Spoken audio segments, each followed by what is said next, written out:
البدع والأهواء، أهل البدع العقائدية وأهل البدع السياسية. نقول بيننا وبينكم السلف، بيننا وبينكم الكتب، كان فيقول البدع بيننا وبينكم. Bismillahirrahmanirrahim. Qala al-Imam al-Bukhari rahimahullahu taala, bab yang kedua, berarti al-babus tsani du'aukum imanukum. Doa kalian adalah keimanan kalian.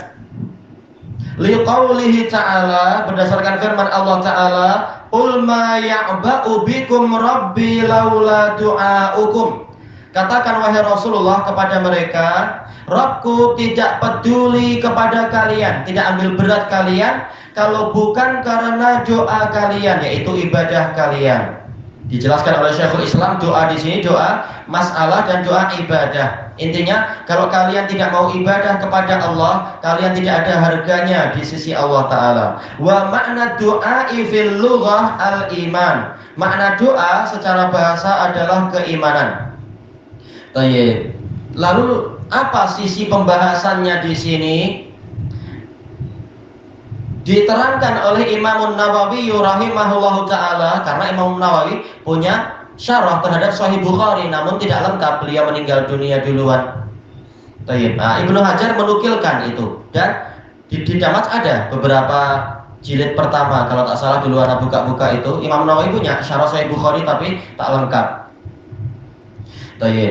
Jadi Imam Nawawi mengatakan sebenarnya dimasukkannya pembahasan ayat Al-Furqan ini, Al-Furqan ayat terakhir, ke dalam bab kedua ini adalah kesalahan dari sebagian perawinya, sebagian pencatatnya.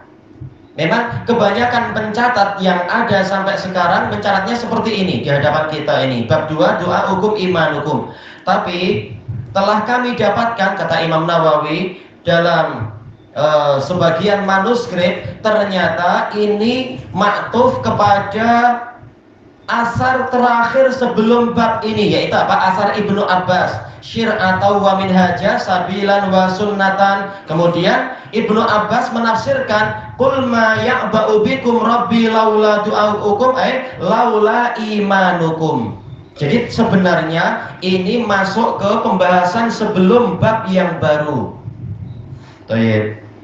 Al-Hafidz Ibnu Hajar rahimahullah mengatakan, tapi mungkin juga kita jamakkan, karena kebanyakan dari penulis manuskrip mereka polanya seperti yang di hadapan kita ini. Betul-betul ini masuk dalam bab yang kedua.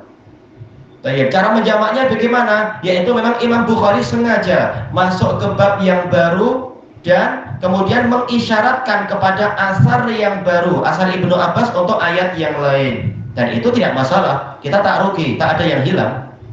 Cuma sekedar khilafnya, ini masuk ke bab yang pertama ataukah masuk ke bab yang baru, itu saja. Kemudian Al-Hafidz mengatakan, dan juga telah ditemukan manuskrip yang itu adalah hasil pendengaran langsung rawinya dari Imam Al-Firabri. Firabri murid langsung dari Imam Bukhari. Memang ternyata doa hukum iman hukum ini masuk ke bab yang sebelumnya, yaitu dia maktuf kepada asar Ibnu Abbas.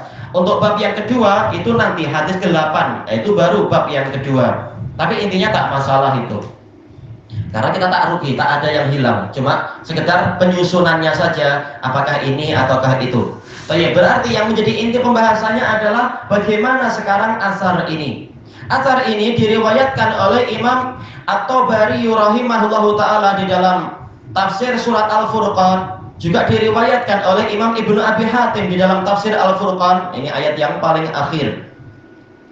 Tetapi di dalam sanadnya ada kritikan. Kenapa? Karena ini datang dari jalur Abu Saleh dari Muawiyah ibnu Saleh, kemudian sampai ke Ali ibnu Abi Thalhah dari Ibnu Abbas. Sementara sanad ini sering kita lewati dalam dari Sahih Bukhari, sanadnya dhaif. Kenapa? Abdullah bin Saleh, Abu Saleh Katibul Lais Al-Misri, beliau hafalannya lembut, tapi kelembeannya sedikit aja.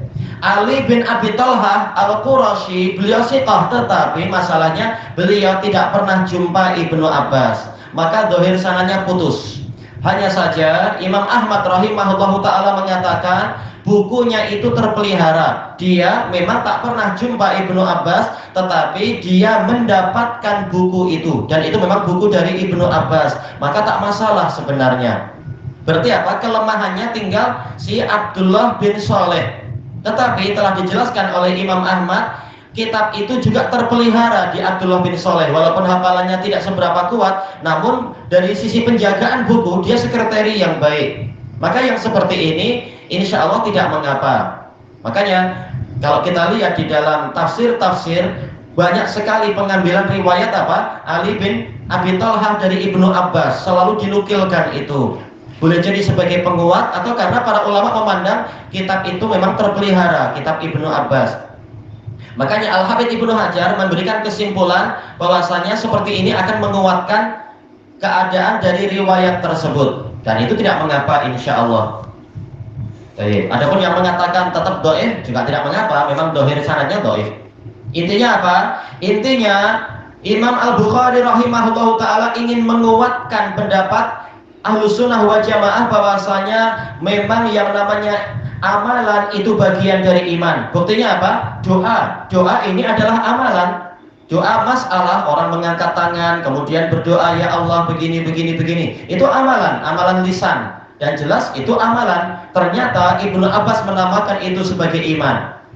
Kemudian doa yang kedua yaitu ibadah. Jelas ibadah dengan berbagai bentuknya ini amalan. Ternyata Ibnu Abbas menamakan itu sebagai keimanan. Berarti apa? Memang amalan itu bagian dari iman.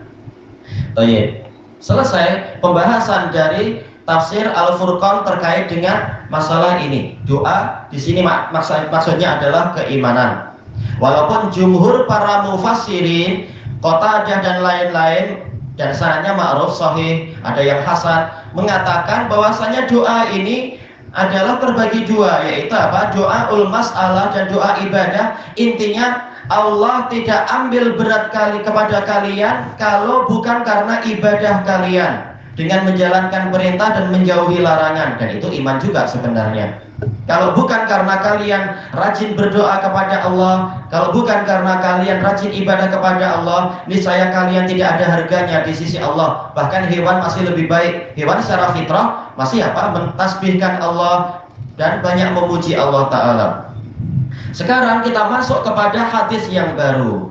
Setelah sekian lama kita terpisah dari hadis yang sanadnya bersambung, disebutkan Bukhari. Nah sekarang kita masuk Al-Hadisus Samin. Qala Imamul Bukhari rahimahullahu ta'ala, haddatsana Ubaidullah bin Musa qala akhbarana Hanzalah bin Abi Sufyan an Ikrimah bin Khalid an Ibnu Umar radhiyallahu anhuma qala Rasulullah sallallahu alaihi wasallam buniyal Islamu ala khams syahadati alla ilaha illallah wa anna muhammadar rasulullah wa iqamis salati wa ita'iz zakah wal haji wa shaumi ramadan.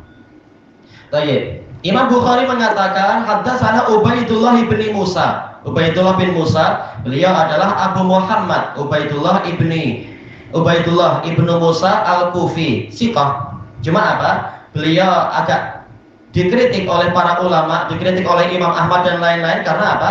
Memiliki beberapa riwayat yang menguatkan orang-orang Syiah. Makanya sebagian ulama tak suka. Tetapi dari sisi kesikohannya disikohkan oleh Ibnu Ma'in, disikohkan oleh Ibnu Sa'ad, Nasa'i dan lain-lain. Jadi dia sikoh. Cuma riwayat dia kalau menguatkan orang-orang Syiah maka dihukumi mungkarah, sebagaimana disebutkan di dalam Tahdhibut Tahdhib. Kemudian qala akhbarana Hanzalah bin Abi Sufyan. Hanzalah bin Abi Sufyan, beliau ini adalah Al-Makki, siqatun siqah. Imam Ahmad mengatakan siqatun siqah. Demikian pula Imam Sufyan bin Uyainah mengatakan orang ini siqatun siqah. Yahya bin Ma'in mengatakan siqatun hujjah. Jadi kita tak mampu membayangkan sehebat apa orang ini. Hanzalah bin Abi Sufyan, hafalannya hebat sekali dan orangnya bagus. Beliau Kufi. Baik. Ini menunjukkan semangatnya para ulama untuk belajar. Imam Bukhari dari Bukhara, dari Uzbekistan, mendapatkan ilmu dari apa? Al-Makki, yaitu Ubaidullah bin Musa Al-Makki. Ubaidullah bin Musa mendapatkan dari orang Kufah. Ini menunjukkan mereka semangat dalam rihlah menuntut ilmu. An Ikrimah bin Khalid, dari Ikrimah bin Khalid Siqah, dan beliau Quraisy. An Ibni Umar radhiyallahu anhuma, Abdullah bin Umar, telah kita lewati sedikit pembahasan biografinya di bab yang sebelum ini. Ketika membahas apa itu? Qala Ibnu Umar la yablughul abdu haqiqatat taqwa hatta yada'a ma haka fi sadr. Seorang hamba tidak akan mencapai hakikat ketakwaan sehingga dia meninggalkan apa yang berbolak-balik di dalam dadanya, apa yang masih meragukan. Nah, kita telah menyebutkan dulu biografi Ibnu Umar. Beliau adalah Abu Abdurrahman Abdullah bin Umar bin Al-Khattab Al-Adawi Al-Qurashi dan minas sabiqin al-awwalin dan seterusnya. Qala Rasulullah sallallahu alaihi wasallam, buniyal islamu ala khams. Rasulullah sallallahu alaihi wasallam bersabda, Islam itu dibangun di atas 5 dasar, 5 pondasi, 5 tiang yang paling besar. Islam ini wazan apa? Islam if'al, dari apa? Aslama yuslimu islaman, af'ala yuf'ilu if'alan. Dan wazan aslama ini, wazan af'ala ini, dia masuk kepada maf'ul bih dengan perantaraan lam, seperti ucapan Ratu Saba, wa aslamtu ma'a Sulaimana lillahi rabbil alamin. Aslama lillah, masuk Islam untuk Allah, tunduk patuh kepada Allah. Juga seperti ucapan Nabi Ibrahim, aslamtu li rabbil alamin, saya masuk Islam untuk Rabbul alamin. Jadi aslama li syai'. Berarti maknanya apa?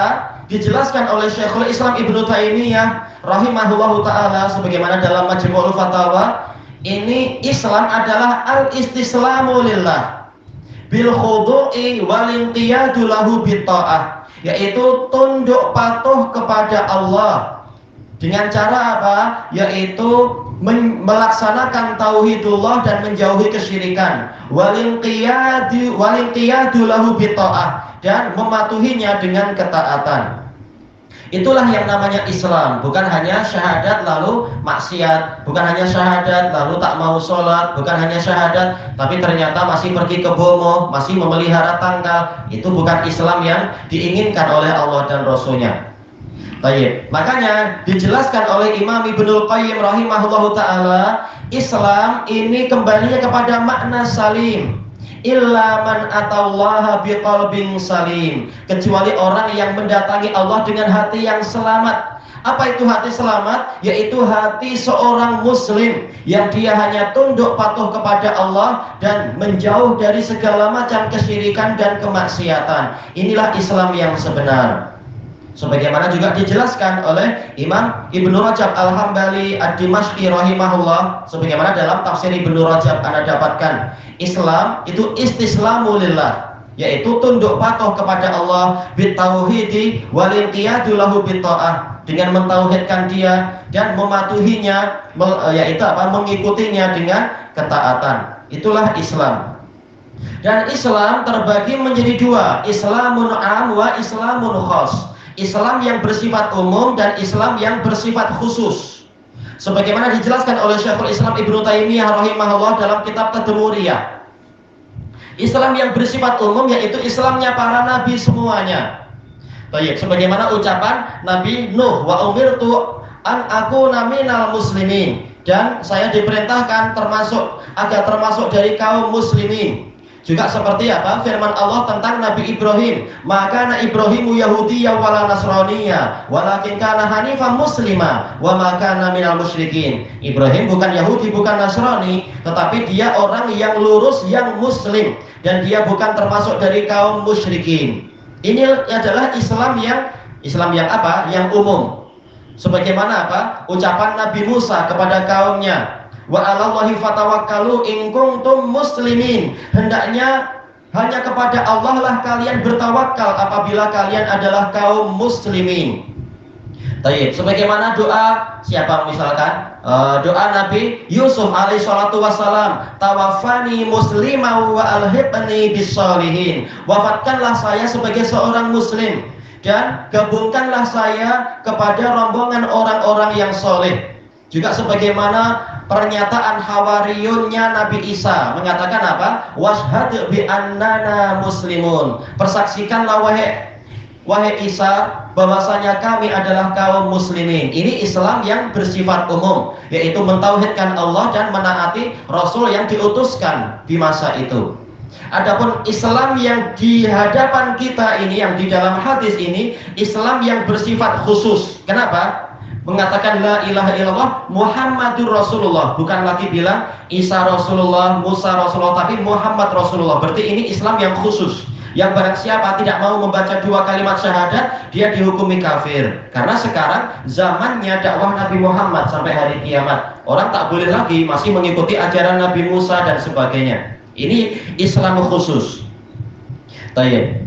Sebagaimana yang disebutkan tadi itu dijelaskan oleh Syekhul Islam di dalam kitab At-Tadmuriyah. Islam khusus adalah Islamnya orang yang mentauhidkan Allah dan mengikuti Muhammad SAW sebagai Nabi dan Rasul.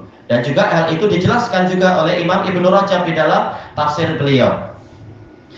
Itulah Islam. Nah, sekarang kita kembali ke dalam hadis ini. Buniyal Islamu ala khams. Islam dibangun di atas 5 pondasi yang terbesar, 5 tiang terbesar rukun, yaitu syahadati alla ilaha illallah. Yang pertama adalah persaksian bahwasanya tiada sesembahan yang benar kecuali Allah. Asy-syahadah.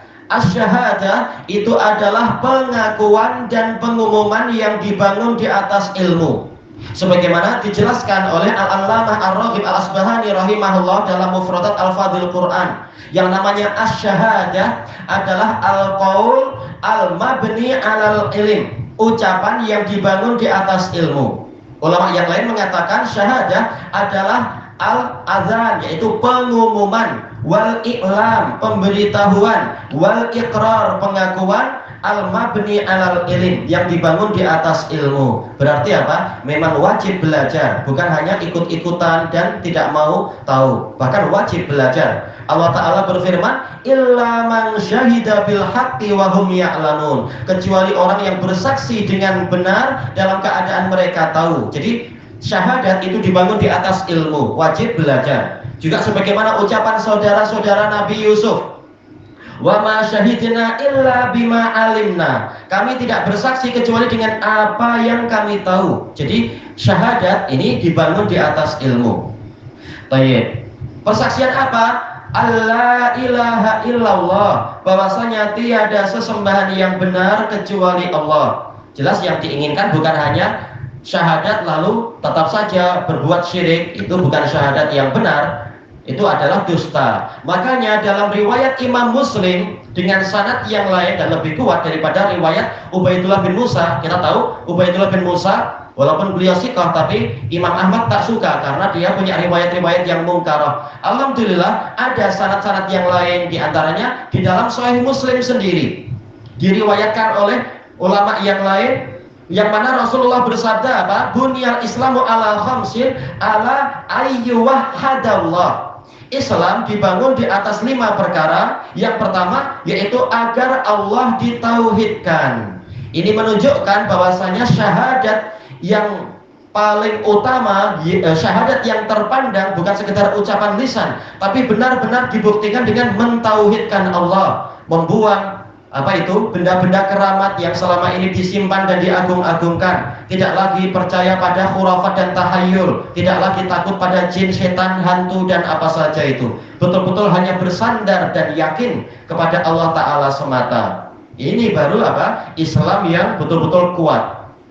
Kemudian wa anna Muhammadar Rasulullah, dan bahwasanya Muhammad adalah utusan Allah. Ini Islam yang khas, bukan lagi mengikuti Nabi Isa. Masa dakwah Nabi Isa sudah selesai. Bahkan nanti menjelang hari kiamat Nabi Isa turun untuk menegakkan syariat Nabi Muhammad, sebagaimana itu disebutkan dalam Sahih Muslim. Berarti apa? Betul-betul hanya ikut Nabi Muhammad, bukan lagi ikut syariat Nabi yang lain. Apa makna Muhammad Rasulullah di sini persaksiannya? Yaitu apa? Nabi Muhammad mendatangkan 4 perkara. Yang pertama, al-awamir li'antuta, perintah-perintah untuk ditaati. Wan nawahi litujtanab, larangan-larangan untuk ditinggalkan. Kemudian apa? Al-akhbar liyu'mana biha, berita-berita untuk diimani. Kemudian apa? Wasunan yuqtada biha, dan sunnah-sunnah untuk diteladani. Bukan sekedar kita cinta Nabi, tapi prakteknya apa? Kita matikan sunnah beliau, kita hidupkan bid'ah. Na'udzubillah, ini syahadat macam apa? Bukan kita katakan orangnya kafir, tapi apa? Ini tidak konsekuen mengaku Muhammad sebagai Nabi kita, tapi prakteknya malah ikut ajaran orang lain, tak mau ikut ajaran Nabi. Sunnahnya dimatikan, demikian pula berita-beritanya tidak dipercaya. Demikian pula perintah-perintahnya malah dilanggar, perintahnya tidak dilaksanakan, larangannya dilanggar. Ini bukan persaksian yang benar, bukan persaksian yang sempurna. Baik. Kemudian wa iqamis shalah. Yang kedua, menegakkan sholat. Ini adalah ibadah badaniyah yang paling penting. Kalau tadi ibadah qalbiyah dan lisan. Adapun yang sekarang adalah ibadah badaniyah, walaupun di dalamnya ada amalan hati juga, namanya sholat, ada niat dan juga ada kekhusyuan. Ini semua dan tomakninah. Baik, dan juga ada zikir-zikir yang banyak. Berarti apa? Sholat ibadah badaniyah tapi tidak lepas dari amalan hati dan lisan. Sholat itu sendiri apa? Secara lughah, as-sholah maknanya adalah ad-du'a. Tetapi secara syariat, sebagaimana dijelaskan oleh At-Tufi dan juga dijelaskan oleh Ibnul Mulatin, dua-duanya dalam syarah Arba'in Nawawiyah, dia adalah qaulun wa amalun muftatahatun bi takbiratil ihram muhtatamatun bi at-taslim, yaitu ucapan dan perbuatan yang dimulai, tentunya ucapan dan perbuatan yang khusus sebagaimana dijelaskan oleh Ibnu Hajar dalam Fathul Bari. Ucapan dan perbuatan yang khusus yang dimulai dengan takbiratul ihram dan diakhiri dengan salam, itulah sholat.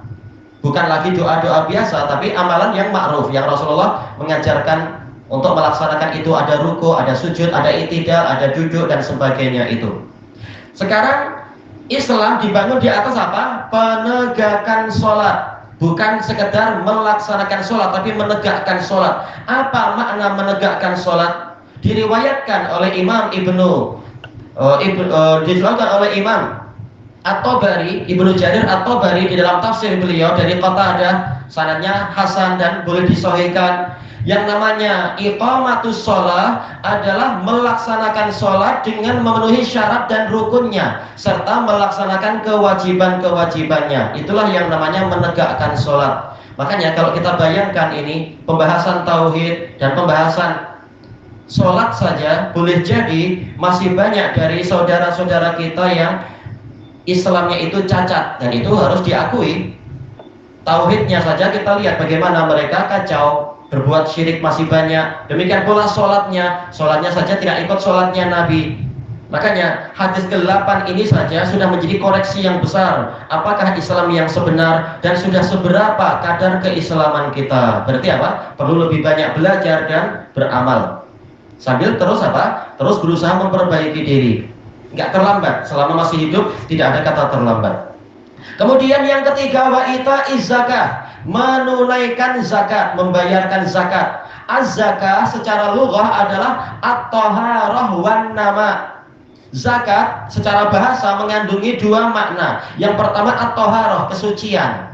Ghulaman zakiyah, anak yang suci. Dan apa itu? Zakah maknanya adalah an-nama, yazku artinya yanmu, yaitu berkembang, tumbuh berkembang. Makanya zakat ini tidak menyebabkan orang miskin. Dia sesuai dengan namanya, yaitu apa? Dia menjadi suci dan dia menjadi semakin berkembang. Allah Ta'ala berfirman, khudh min amwalihim shadaqatan tutahhiruhum wa tuzakkihim biha. Ambil oleh engkau wahai Rasulullah sebagian dari harta-harta mereka yang dengan itu engkau menyucikan mereka dan engkau menumbuhkan harta mereka itu dengan zakat tadi. Rasulullah bersabda, "Mana qasad shadaqatun min mal." Sedekah itu tidak mengurangi harta. Berarti apa? Semakin dia menjalankan zakat sebagaimana yang disyariatkan, akan semakin suci hartanya, tidak lagi tercampuri oleh maksiat-maksiat, mungkin riba, mungkin gharar, mungkin darar, dan seterusnya, berbagai perkara yang akan merusak keberkahan harta. Dengan dizakati, kalau sampai nisabnya, maka menjadi bersih. Atau kalau belum sampai nisab tapi rajin bersedekah, ini juga menyuci harta. Sedekah itu menyuci harta. Rasulullah menamakan apa? Sedekah itu adalah kotoran yang dikeluarkan dari harta manusia. Berarti apa? Semakin bersih harta itu.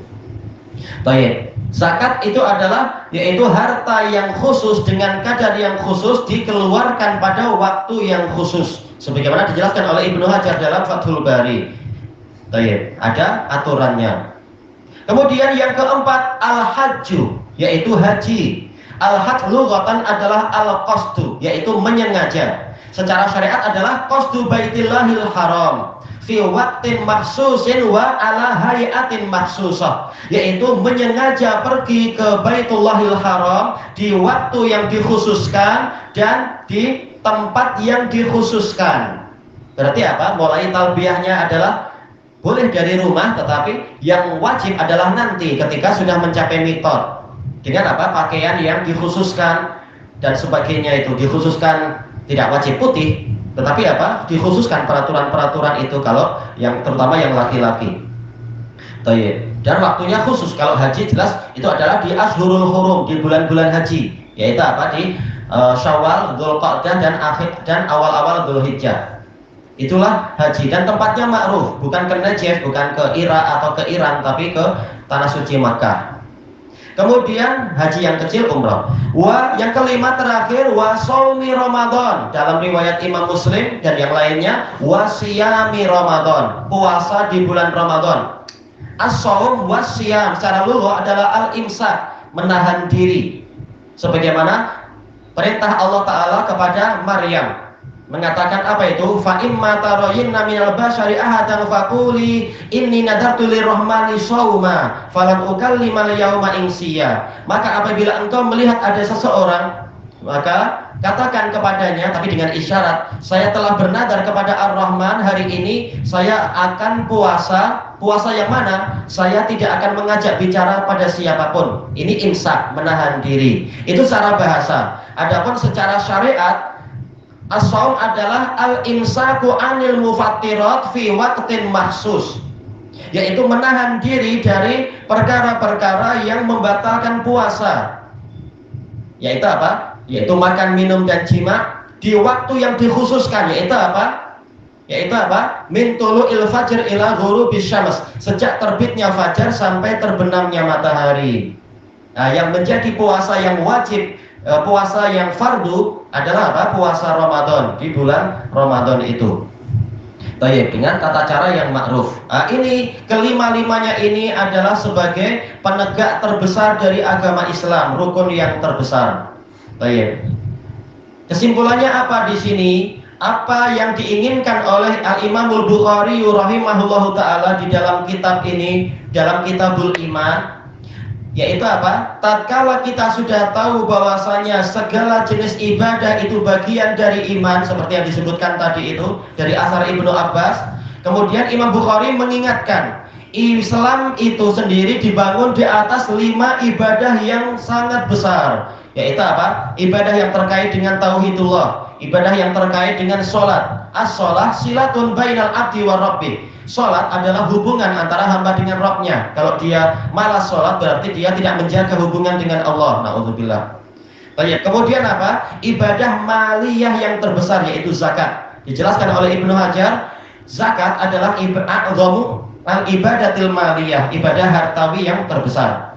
Kemudian yang ketiga, yaitu termasuk syiar terbesar, pertemuan muslimin terbesar di dunia, yaitu pada waktu haji ketika wukuf di Arafah. Makanya Nabi bersabda, al-hajju Arafah, haji yang paling terpandang adalah wukuf di Arafah, pertemuan terbesar di seluruh dunia kaum muslimin. Pertemuan sanawiyan, tahunan adalah di situ, menunjukkan kesetiaan kepada jamaatul muslimin.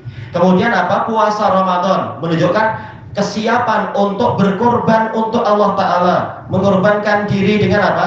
Menahan diri dari makan, minum, dari jima semata-mata karena Allah Ta'ala, maka pahalanya tanpa ada batasannya. Sebagaimana dalam hadis muttafaqun alaih dari Abi Hurairah radhiyallahu anhu, hadis qudsi.